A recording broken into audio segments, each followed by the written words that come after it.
네, 오늘은 베드로전서 1장의 말씀을 가지고 거룩해야 합니다라는 제목으로 하나님 말씀 함께 나누도록 하겠습니다. 이제 5월이 되었는데 여러분 참 4월 그 중순 이후로 너무너무 힘든 시간을 보냈죠. 그렇죠? 중간고사 또 치러야 돼 가지고 또 공부하고 또 시험 보고 우리 1학년 친구들은 아마 이제 고등학교 1학년 첫 시험을 치러서 마음에 또 오히려 이제 걱정과 염려가 또 심해졌을 것 같은데요. 그래도 우리 힘내자고요. 아직 많이 남았잖아요. 1년의 시간들이 많이 남았는데 우리 한번 서로 격려하는 마음으로 박수로 격려했으면 좋겠습니다. 그리고 스스로에게 이런 말을 꼭 전해주세요. 다음엔 더 잘 볼 수 있을 거야. 여러분 이렇게 다음엔 더 잘 볼 수 있어요. 더 내려가면 안 된다. 그래서 그런 마음을 좀 갖고 살았으면 좋겠습니다. 오늘은 요즘 우리가 살아가는 세상은 어떠한가? 왜 세상에 죄악이 만연해 있는가? 왜 그렇게 많은 유혹들이 하나님이 인간을 처음 지은 그 창조의 목적대로 살지 못하고 그런 어려움 속에 살아갈까? 이제 그런 이야기들을 좀 나눠보려고 하는데 첫 번째 살펴볼 이야기는 요즘 우리가 살아가는 세상은 어떠한가에 대해서 한번 이야기해 보려고 해요. 여러분 교회 다니면서 가장 많이 듣는 말 중에 하나가 아마 이런 말일 거예요. 세상과 구별되어 살아라. 하나님보다 세상을 좋아하지 말아라. 뭐 이런 식으로 일종의 세상을 부정적으로 표현하는 그런 문장을 많이 들었을 거예요. 근데 여러분 한번 여러분에게 스스로 질문해 보세요. 여러분 세상이 악한 겁니까? 내가 살고 있는 이런 세상이라는 그 존재 자체가 부정해야 되고 더러운 것인가요? 그러진 않죠. 이 교회에서 말하는 이 문장의 표현은 무엇이냐면 죄로 가득 차 있는 죄성이 있는 세상을 좋아하지 말라는 의미 있는 거예요. 요즘 세상에 이제 청소년들을 유혹하고 있는 많은 범죄와 이제 죄악들이 있는데요. 설교를 준비해서 찾아보니까 크게 세 가지가 있더라고요. 여러분하고는 다 별개의 이야기가 되길 바라는데 첫 번째는 액상 담배. 이게 원래는 성인만 구매할 수 있는 전자 액상 담배인데 요즘은 뭐 그놈의 이제 무인 자판기 막 이런 거 막 생겨나면서 청소년들도 이 담배를 구매하고 뭐 거짓으로 신분증을 꾸며가지고 도용해서 이거 사고 이렇게 피는 경우들이 있다라는 거예요. 여기서 이제 고개를 끄덕이면 이상해지는 거예요. 내가 경험해 본 것 테니까 이게 모르는 척 해야 되더라. 여러분 담배가 얼마나 해로운 겁니까? 니코틴 성분 때문에 나한테 중독을 일으키고 또 담배를 필 때마다 이 혈액 내에 산소 농도를 떨어뜨리는데 여러분들한테 조금 기억에 잘 남게 얘기를 해주면 담배 한 개비를 피울 때마다 여러분 기억력에 한 1%씩 감소한다고 생각하면 돼요. 그러니까 여러분 성적에도 연관이 있다. 두 번째는 마약이었어요. 요즘 10대들이 무슨 마약을 하느냐? 네, 그 질병관리청 통계조사에 의하면 2024년 청소년 마약 경험률은 2.6%에 달했습니다. 그러니까 100명 중에 두세 명은 마약을 경험을 해본 거예요. 이게 진짜 이게 나라냐? 큰일 났습니다 지금. 10대들도 인터넷 불법 사이트나 SNS를 통해서 마약을 구매하고 경험한다라는 거예요. 여러분 마약을 왜 할까? 호기심에도 하는데 한 번 하면 무조건 중독이 되는 어마어마하게 무시한 성분을 갖고 있기 때문입니다. 그리고 이 마약을 하면 뭔가 즐거울 거야, 행복할 거야, 내 뇌에서 막 도파민이 엄청나게 분출될 거야라는 그런 기대 심리가 있는데 여러분 도파민 엄청 분출돼서 하루 종일 기분 좋게 하는 방법 하나 알려줄까요? 아침에 일어나서 찬물로 샤워하세요. 도파민이 이빠이 나온대요. 하루 종일 기분이 좋대. 뭐 하루 종일까지 안 가더라도 어쨌든 찬물로 샤워하면 기분이 좋아진다고 합니다. 저는 안 해볼 거예요.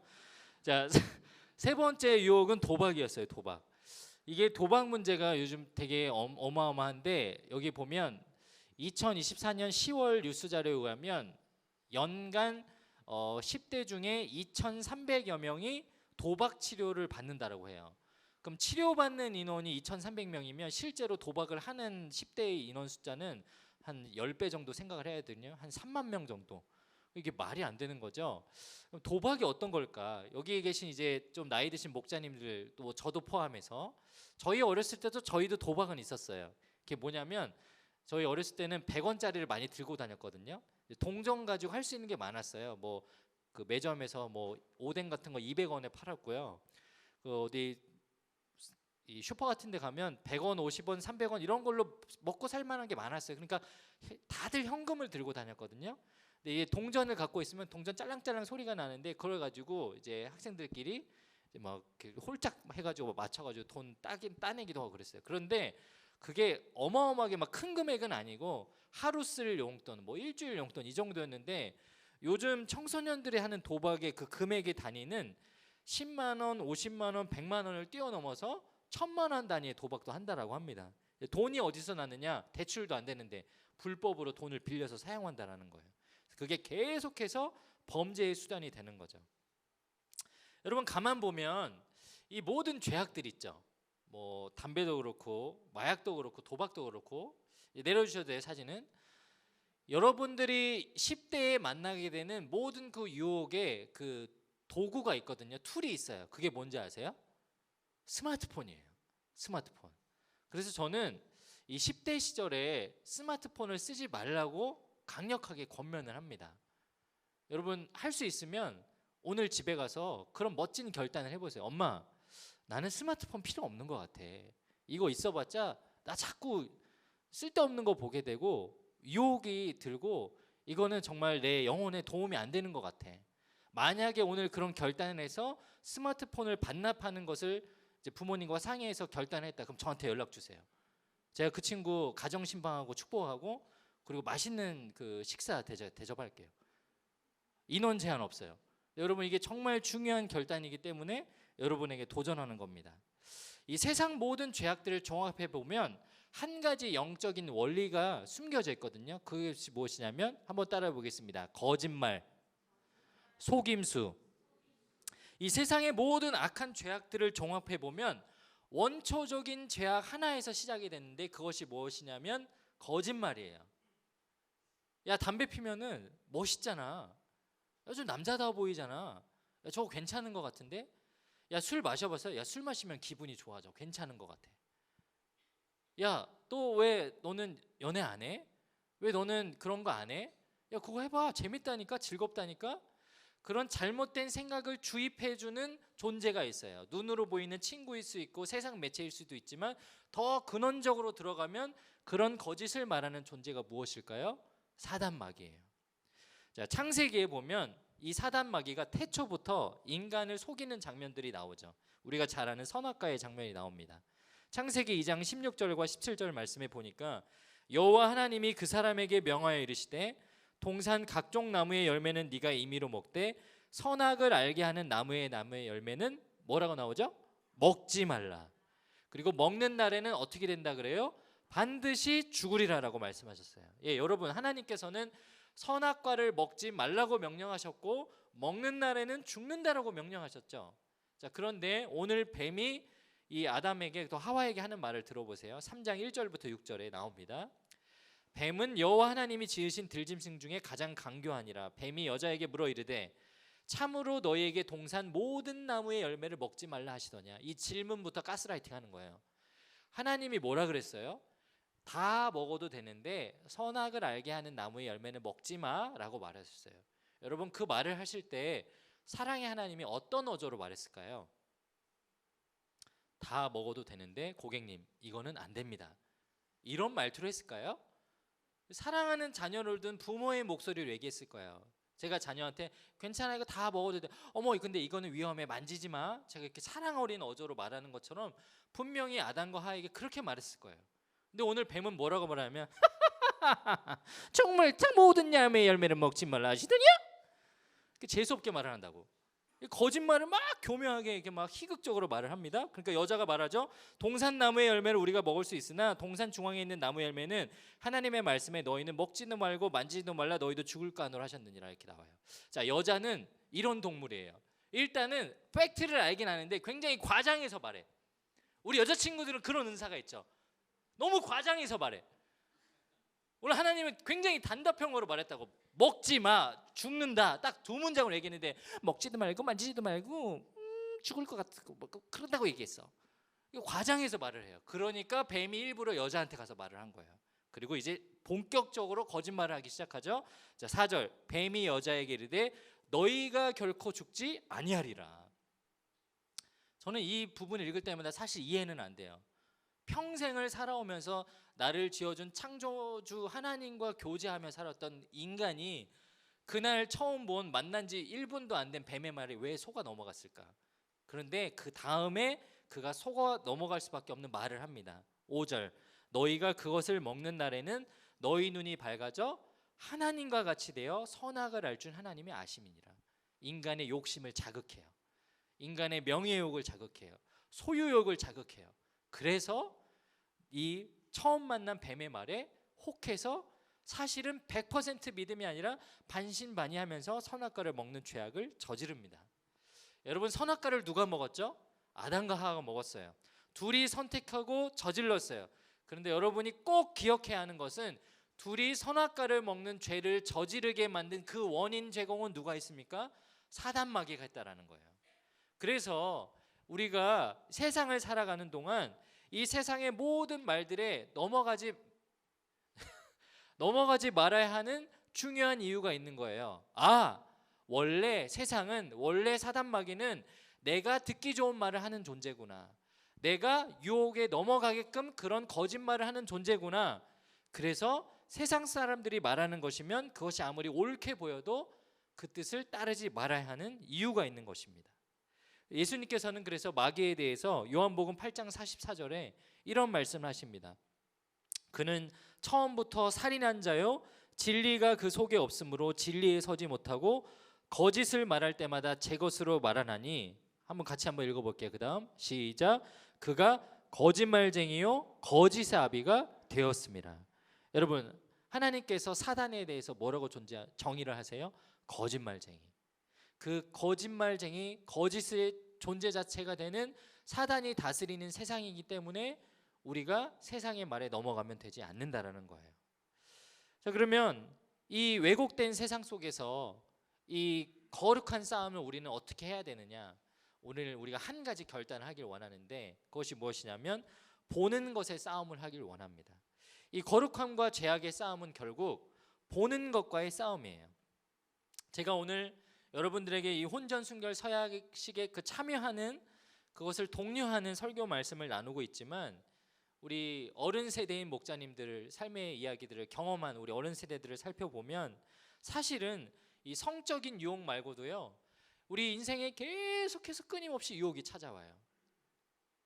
어려움이 찾아옵니다.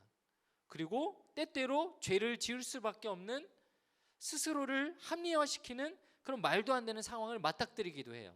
그런데 우리가 잘 생각해 보면 내가 맞닥뜨리는 그 죄악에 대해서 관심이 없고 쳐다보지 않으면 그 유혹에 넘어갈 일도 없어요.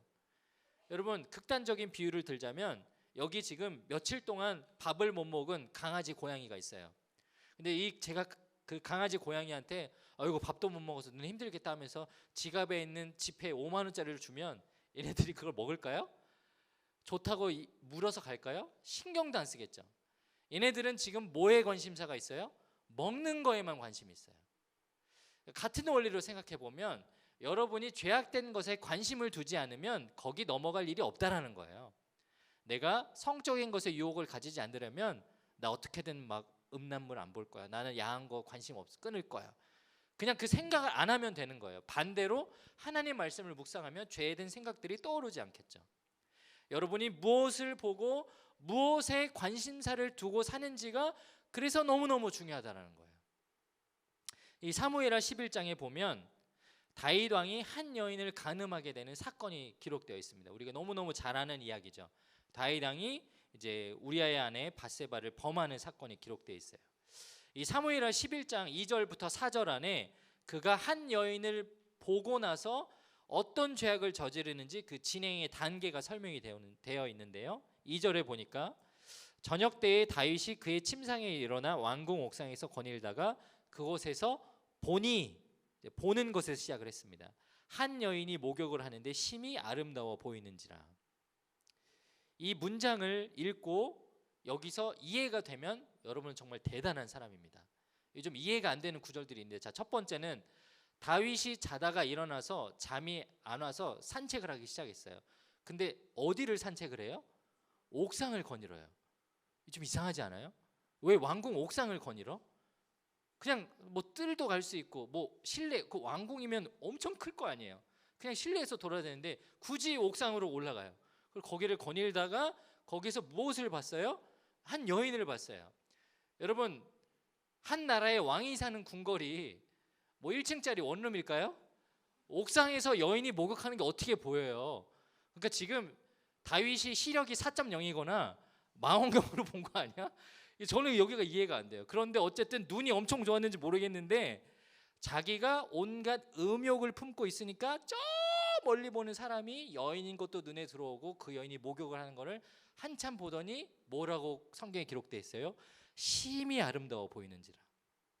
그리고 본격적인 죄악을 저지르기 시작합니다. 3절, 다윗이 사람을 보내 그 여인을 알아보게 하였더니, 이제 보는 것에서 그치지 않고 저 여인을 가까이 하고 싶어 하니까 신하를 보내서 여인을 알아보게 해요.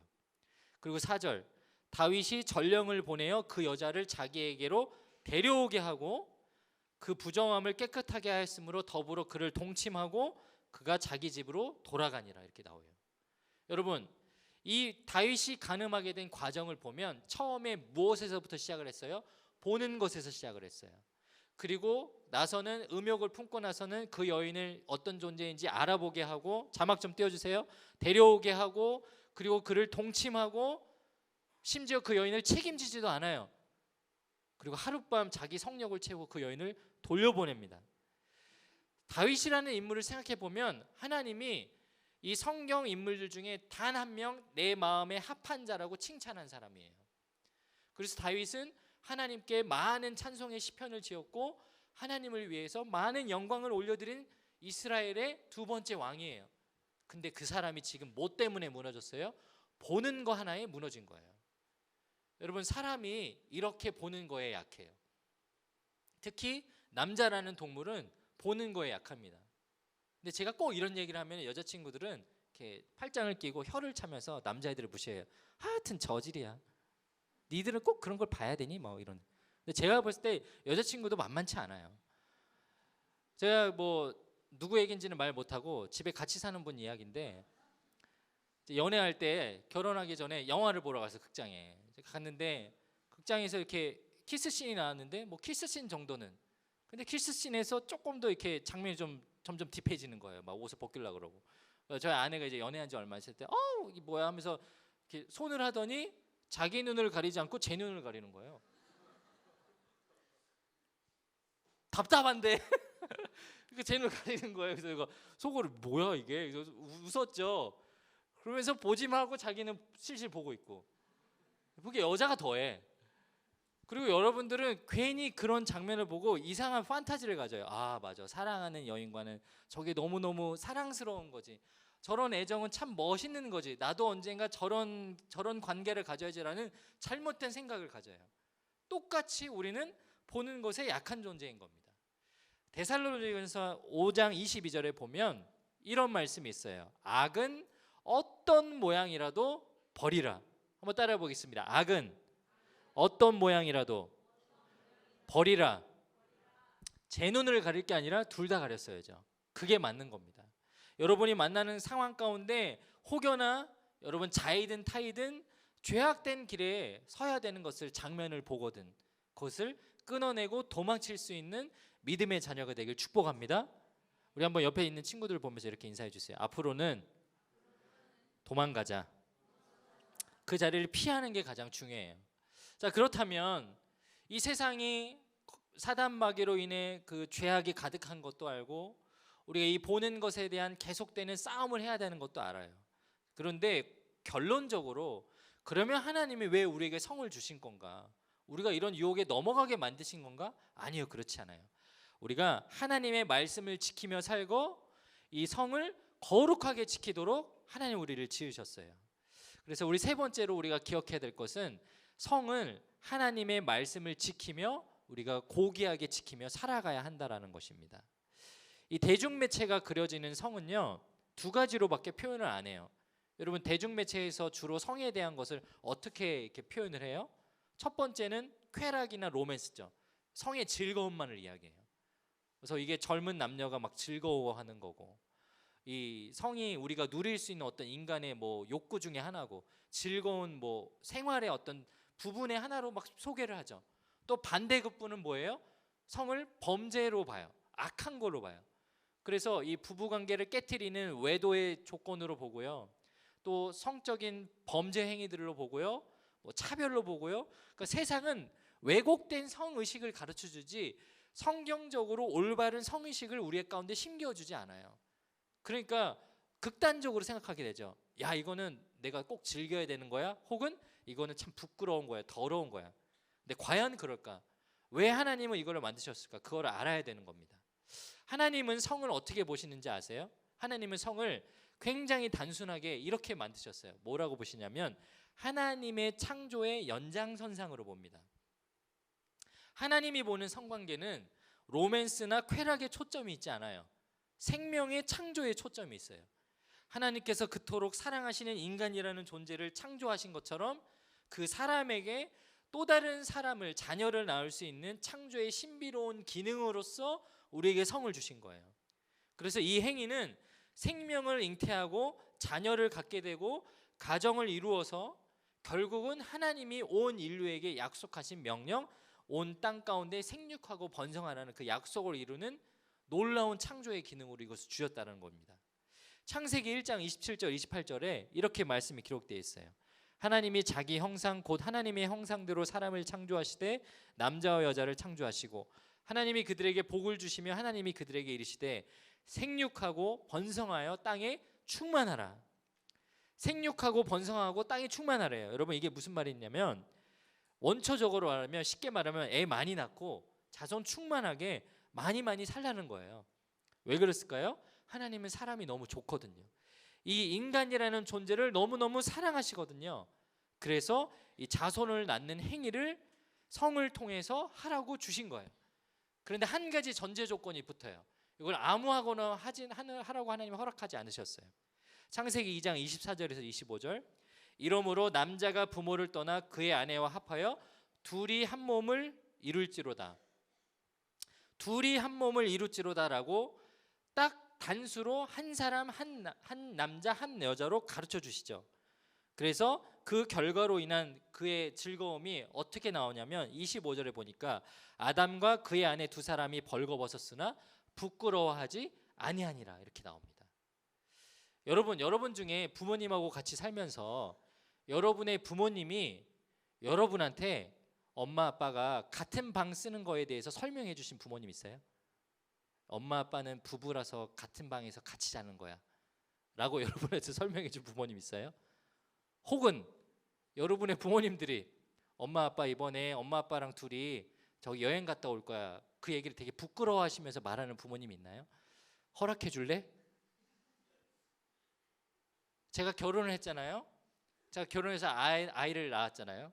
근데 제가 임신을 했는데 장모님 장인어른한테 가서 혹은 저희 부모님한테 가서 잘못했어요, 저 임신했어요, 제가 이럴까요?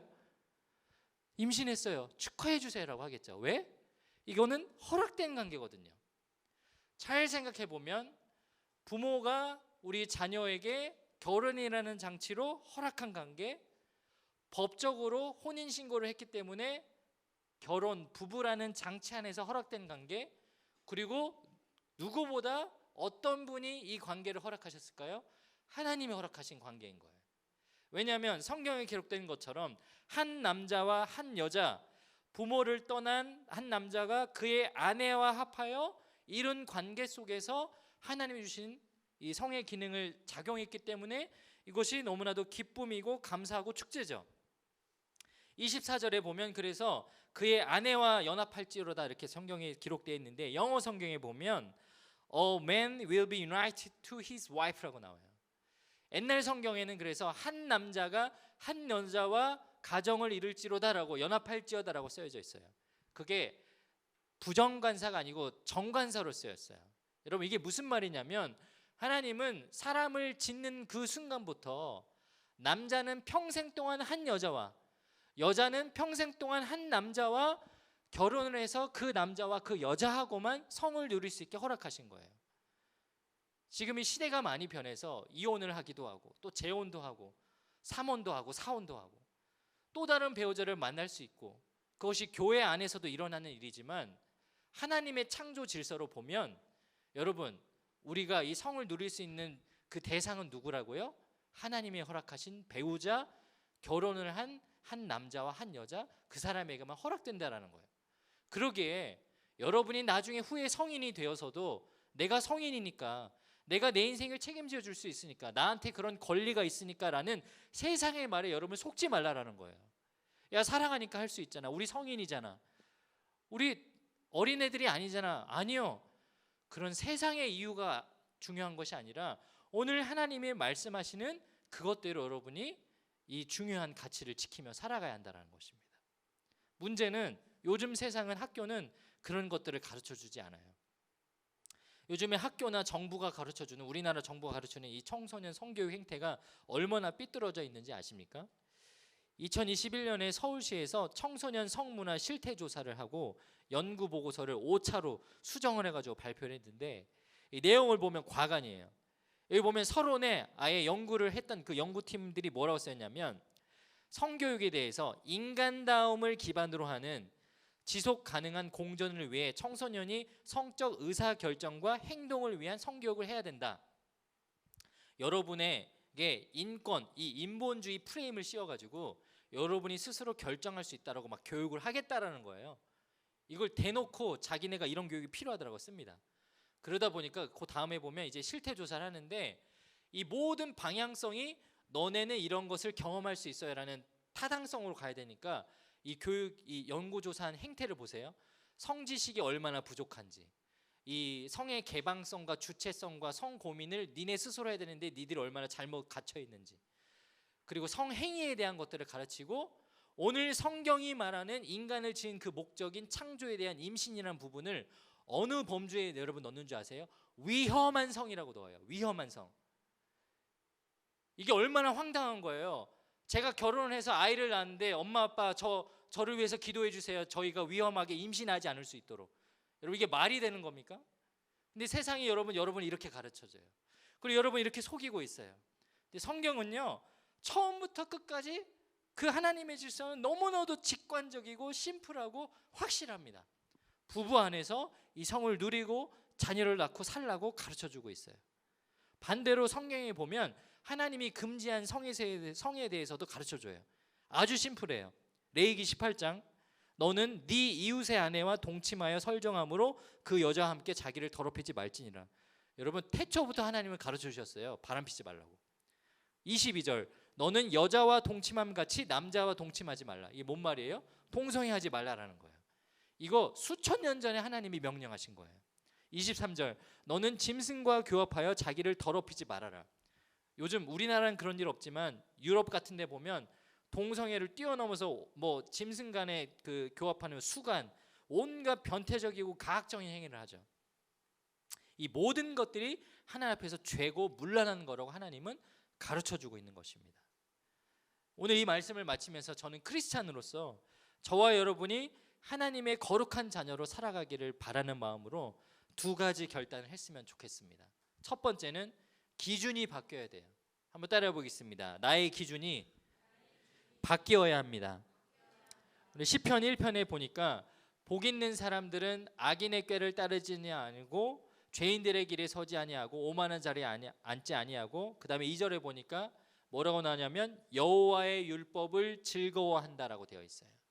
하나님의 자녀는 하나님의 말씀을 즐거워해야 돼요. 가까이 해야 돼요. 여러분이 죄악을 끊어내려면 방법은 하나예요. 말씀을 배우고 가까이 하고, 그리고 그것을 지키려고 노력하다 보면 자연스럽게 죄악은 멀어져요. 두 번째는 여러분 행동이 바뀌어야 됩니다. 오늘 베드로전서 우리가 읽었던 말씀인데 15절에 보니까 뭐라고 나와요? 오직 너희를 부르신 거룩한 이처럼 너희도 모든 행실에 거룩한 자가 되라. 행실을 거룩히 하라고 하죠. 마음을 거룩히 하는 것도 중요하지만 정말 여러분이 눈으로 보는 것, 여러분이 손으로 저지르는 죄, 발로 가지 말아야 할 곳에 가는 죄악들, 그것들을 끊어내기 위한 결단을 하라는 거예요. 사랑하는 여러분, 저와 여러분이 여러 가지 많은 죄악의 유혹 속에 여전히 노출되어 있지만 오늘 이 말씀을 기억하고 여러분의 기준이 바뀌고 행동이 바뀌는 거룩한 주의 자녀가 되길 축복합니다. 특별히 다가오는 이 혼전순결 사역식에 여러분이 참여함으로써 가장 기초적인 하나님 말씀하신 그 창조의 질서대로 내 몸을 거룩하게 지킬 뿐만 아니라 내 영혼을 하나님 앞에서 거룩하게 지키겠습니다. 그 결단을 하고 나아가는 우리 모두가 되시기를 주의 이름으로 축복합니다. 우리 함께 기도하겠습니다. 이 시간 함께 찬양하고 우리 기도했으면 좋겠는데요. 나를 지으신 하나님이 우리를 참 사랑하고 귀하게 여기시며 우리를 거룩히 살아갈 수 있는 힘을 주시는 분이십니다. 여러분 그렇게 믿으십니까? 아멘. 나의 하나님, 우리 이 찬양 부를 때 우리 다 함께 일어나서 하나님, 그렇습니다. 내가 하나님의 나라와 뜻이 나의 삶 속에서 동일하게 거룩하게 일어나기를 다시 한번 결단합니다. 우리 그러한 마음으로 우리 이 찬양 고백하고 기도하며 나아가도록 하겠습니다. 나의 사랑 너는 어여쁘고 참 귀하다. 어느 보석보다 귀하다. 내가 사랑스럽지 않을 때 너를 온전히 사랑하고 너와 함께하려 내가 왔노라. 주의 사랑, 주의 사랑, 이 사랑은 결코 변치 않아.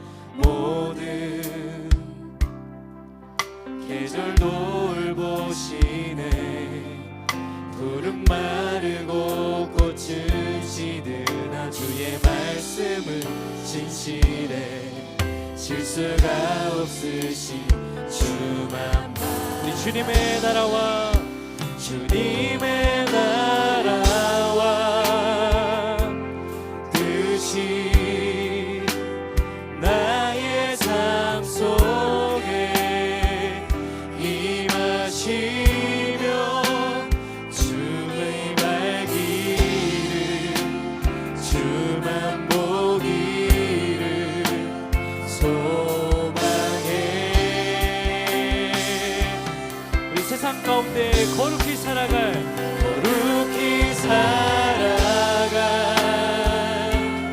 힘과 두려움 없는 믿음 주신 나의 하나님, 완전한 사랑. 우리 다시 한번 고백하겠습니다. 주님의 나라와 뜻이 나의 삶 속에, 주님의 나라와 뜻이 주님 나의 삶 속에 동일하게 거룩하게 임하여 역사하게 하여 주시옵소서. 주님 알기를 주만 보기를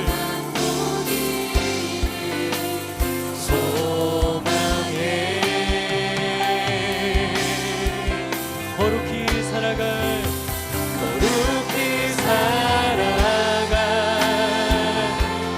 힘과 두려움 없는 믿음 주신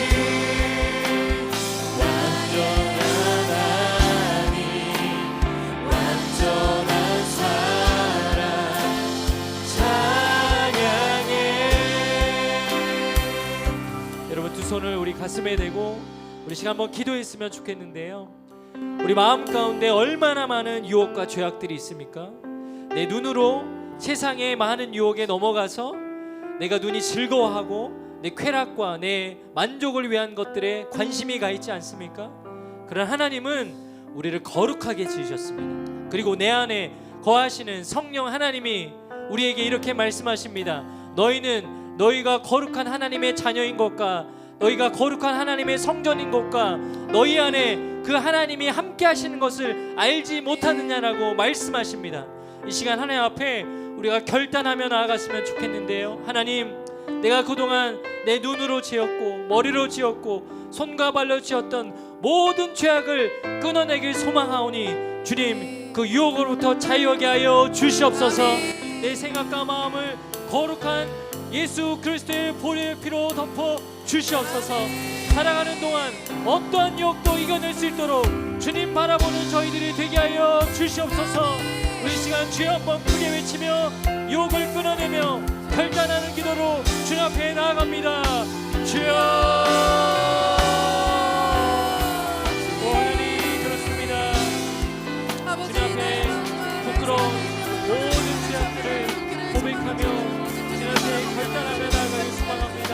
하나님 우리 맘 가운데 찾아온 많은 죄된 유혹들, 특별히 우리 자녀들 삶 가운데 놓여있는 그 헛된 것들로부터 자유할 수 있도록 주님 끊어낼 수 있도록 주님 도와주시옵소서. 아버지 그 삶 가운데 참 많은 죄악들이 있습니다. 여러 가지 이성의 유혹, 또 죄된 유혹, 도망, 거짓 모든 죄악으로부터 우리 자유할 수 있도록 우리를 붙들어 주시옵소서. 거룩한 주의 보혈의 피로 우리를 덧입혀 주시옵소서.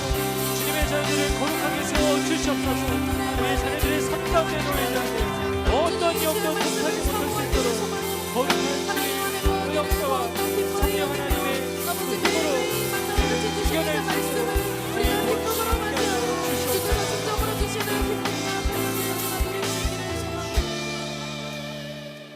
사랑의 하나님 그렇습니다. 네 삶에 참 많은 유혹들이 있었고 때때로 그 유혹에 넘어갔습니다. 실패했습니다. 오늘 이 자리에 앉아있는 우리 아이들 가운데 혹여나 그런 일들로 인해서 마음속에 너무나도 큰 죄책감에 사로잡혀 있다면 하나님 그 마음을 어루만져 주시옵소서. 이 시간 전심으로 주님 앞에 회개함으로 인해 그 어떤 죄악도 끊을 수 없는 하나님의 사랑이 우리를 붙들고 계시고 예수 그리스도의 이름으로 용서받을 수 없는 죄가 없다라는 것, 그것을 기억하며 우리 아이들이 스스로 회개하고 자복함으로 그 모든 죄의 유혹으로부터 자유할 수 있도록 우리 아이들을 주님 붙들어 주시고 함께하여 주시옵소서. 또 이 시간 결단합니다. 오늘 베드로전서 1장에 기록된 말씀처럼 우리 행실을 주님 앞에 거룩하게 하여서 내가 거룩하니 너희도 거룩하라고 말씀하셨던 하나님의 명령을 평생 동안 우리 살아가며 지키며 특별히 다가오는 5월 우리 혼전 순결 서약식에 참여함으로 그 결단의 발걸음이 시작될 수 있도록 우리를 인도하여 주시고 함께하여 주시옵소서. 이제는 우리 주 예수 그리스도의 은혜와 하나님 아버지의 놀라우신 사랑과 성령 하나님의 역사하심 교통하심이 하나님 말씀에 붙들려 있어 주야로 그 율법을 묵상하며 가까이 함으로 세상 모든 죄악을 멀리하며 관심 두지 않고 끊어내며 살 수 있는 그 힘을 주시는 하나님의 말씀을 믿고 그 뜻대로 살아가기로 결단하는 우리 귀한 고등마을 모든 친구들 머리 위에 또 그들과 함께 하신 우리 목자님들 개인의 삶과 가정과 직장과 모든 환경 위에 이제로부터 영원토록 함께 하시기를 간절히 축원하옵나이다. 아멘.